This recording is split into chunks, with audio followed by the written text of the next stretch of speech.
Welcome once again, ladies and gentlemen, to Let's Play Megaman 4. I am the wolf. I am the wolf. Last time we took down Skullman and Dustman, leaving us with just Toadman and Brightman left of the Robot Masters today. And don't mind the going about. And sorry about the last video where I just like cut off and didn't really do any commentary. That's because I figured my roommate would be color commentary enough for my LP, and I didn't want to. I've been trying to hide the fact that I do LPs from him because otherwise he'll like go right for it, start watching them, and then poke fun at me at every step of the way, or be like, what, you suck, or something, I don't know. But, I've been trying to keep it a secret that I do this from him. So, anyway, on to Toadman, and I guess I'll explain all about... Well, I'm not sure if I want to explain all about Order. I mean, I'm sure that if you've played Megaman 4 before, you have your own order and whatnot, and you're just watching because you like the game, or you like me or my commentary, hopefully.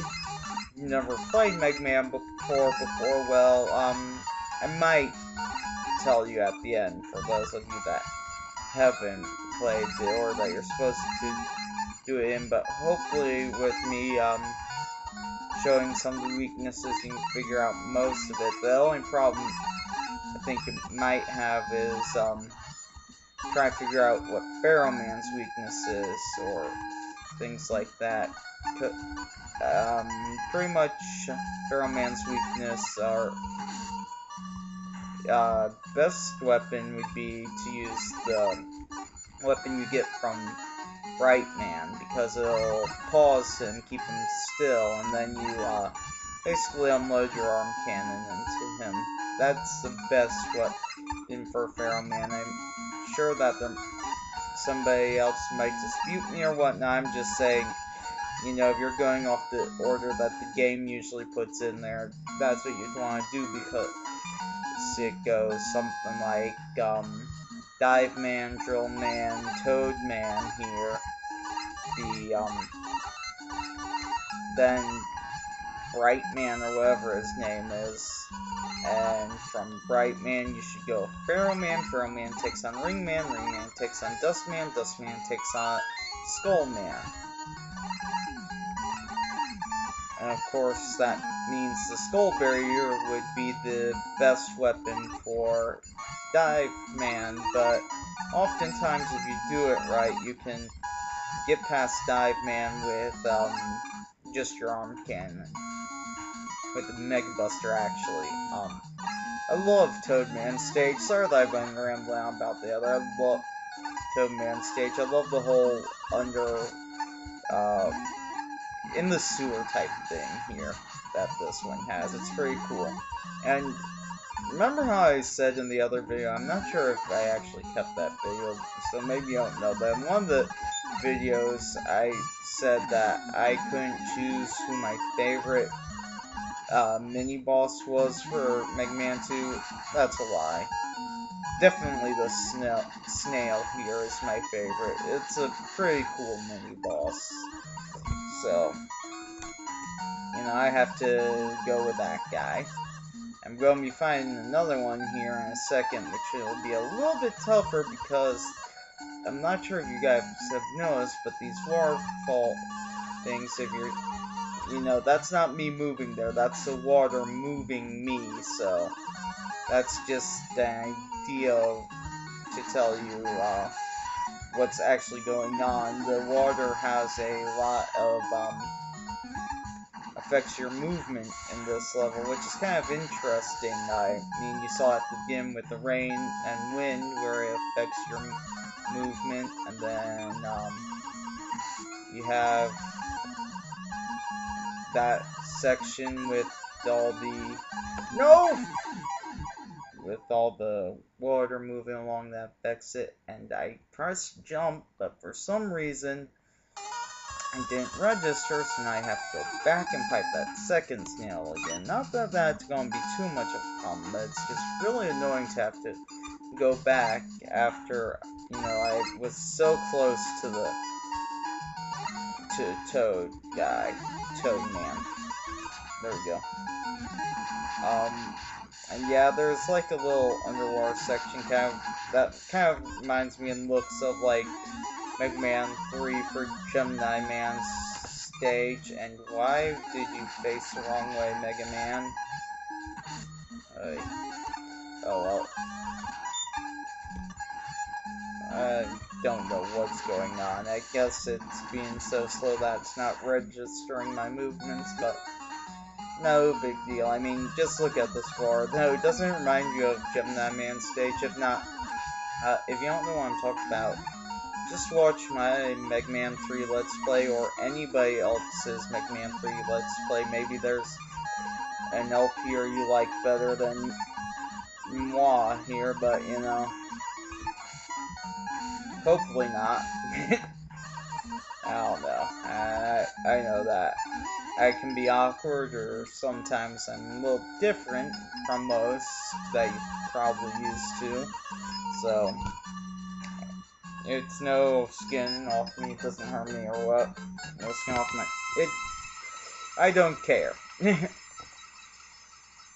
I mean, I want to have viewers and whatnot. I like the whole idea of viewership and being maybe a recognizable name, but you know, just I don't care if I'm #1 or anything like that. And what I was trying to say before I got distracted and caught up in my own thought for this guy anyway was because I had a thought pop in my head when I was talking about the other thing is, you see when he starts to dance, if you just hit him, he's very easy to just, you know, interrupt his spell on.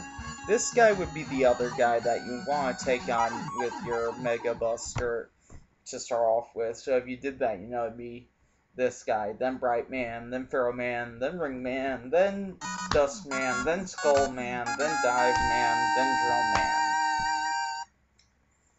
But it doesn't really matter which way you do it. The only reason I usually save Toadman for later is his board can be hard if you're not careful with the jumps and the timing.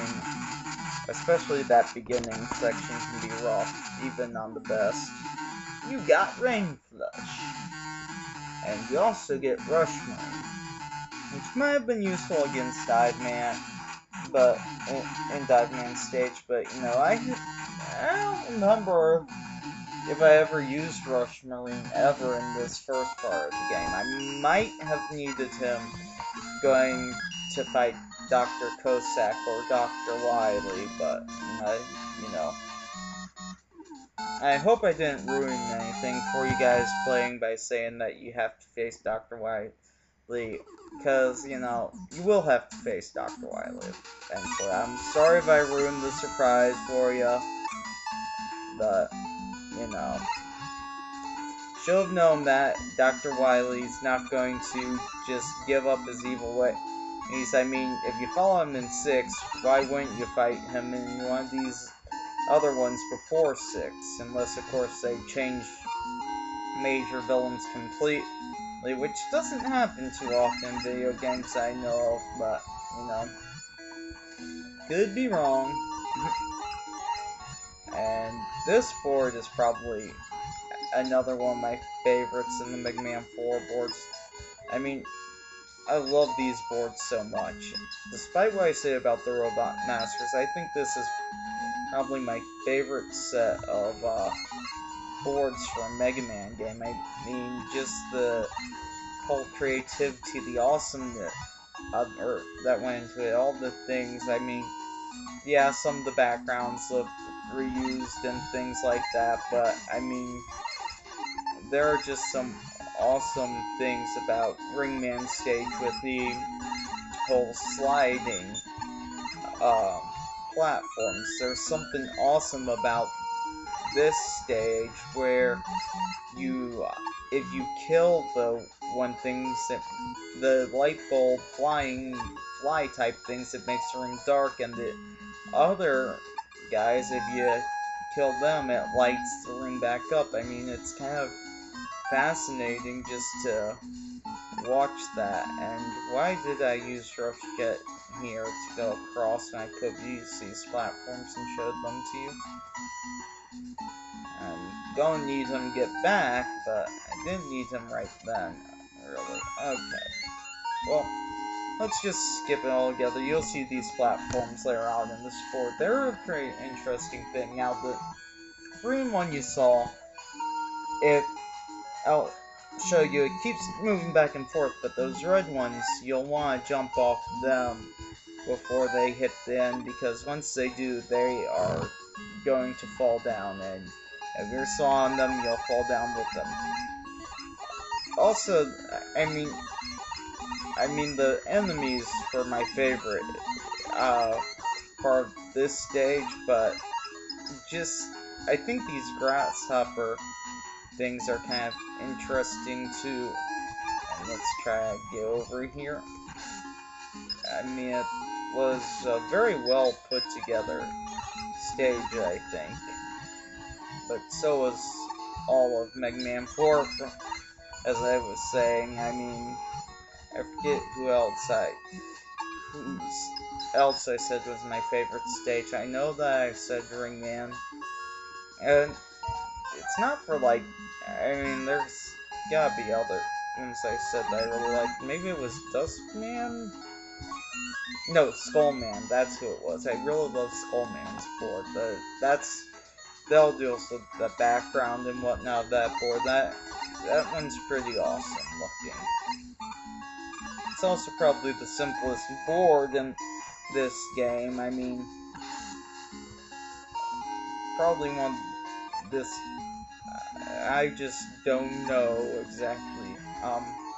This section though is probably the hardest section I feel in Megaman 4. Just the whole jumping along those platforms, and right now with the video capturing software I'm using or whatnot, you know, it's slowing my computer down a bit and things like that, and so it's making it harder to do the jumps and whatnot, and so I'm gonna have to be careful. I'm hoping though to get to the end without having to use Rush Jet, show you kind of what I usually do, and boy did it feel like I just barely made that jump. Also, I really didn't lose a life there because I picked up the extra man from this guy, but you know, still. And my only suggestion here is, yes, we do have these guys coming along, these light type things, light bulb type things that spit out from their forehead. Do not kill them. As I said before, if you kill them, and as you saw before, if you kill them, it makes the room dark. Well, guess what? This room being dark is not the most pleasant in the world. So, you want to try and avoid it if at all possible. And you saw there, I started shooting. I knew that guy was coming, and I killed him. It wouldn't matter too much because you'd have those guys that light up the room right there, so that one's not as big of a problem. Okay, since I have full health going into this, I might as well just found Rain Flush and flush this light bulb out.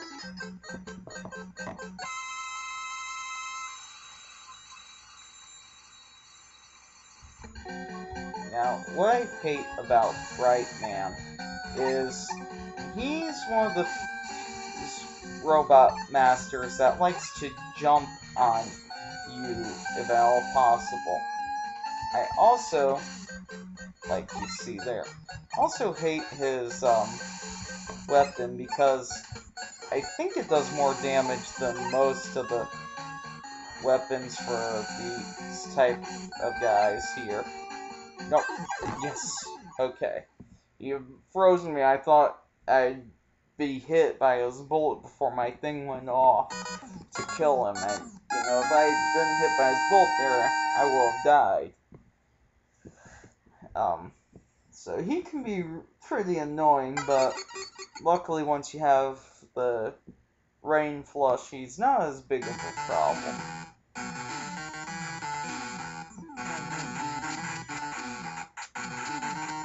Yeah, Flash Stopper.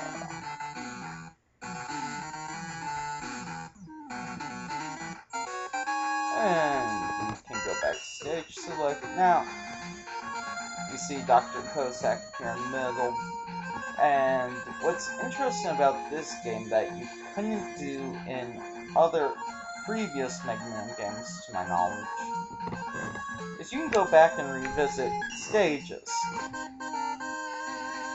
So, if you want to pick up some energy tanks or something before going into to face Dr. Cossack, you can go back to other stages like I did here and just get whatever it is you feel you need and move onward. And I'm just going to like show you the whole revisiting. I'm not going to that you can revisit. I'm not going to show you like everything I do revisit.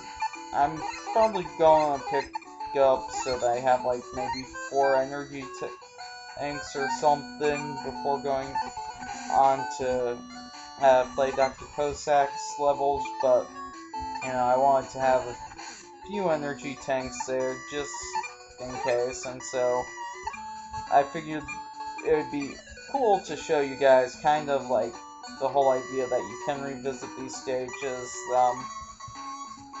because this is the first game I can think of in the Megaman series to do it, and that, you know, I know that it stayed up through Mega Man 6. And unfortunately, that's as far as my knowledge extends, would be to Mega Man 6. I mean, I played a little bit of Mega Man 8. It was pretty cool, but I haven't played it enough to beat it, or things like that, or to see if I could go back and revisit stages, and I can't think of any of 7 at the moment. And if I can, it's probably stuff that I didn't like, because I remember correctly, I ended up liking Mega Man Base a lot more, and that was a cool game. I loved Mega Man Base. I'm not sure, yeah, I don't think there's a way to, wait, maybe if I don't think there's a way to get out of the board at the moment, except going to the end, and that's what I was going to try to find out for you guys, because I know, like, if people are like me, they don't like having to go through the entire board again after they get what they came for, needed, or whatnot. I mean, that happens a lot to me in, like, Super Mario World or whatnot. Just go and pick up a feather or something and then be like, okay, I'm done. See ya. You know. That's if it's at all possible to do, so. And then, when I start this next video, I should be on Dr. Cossack for you guys, and, wow, I can't believe I'm dying here. Well, hopefully I'll be on Dr. Cossack for you. I might have to, go through and do some more E-Tank grinding, but I'll do that off screen, and I'm gonna finish this video off screen so you guys don't have to finish watching it, because I'm sure you guys just want to go on to watching Dr. Cossack's levels. So catch you all next time on Let's Play Mega Man 4.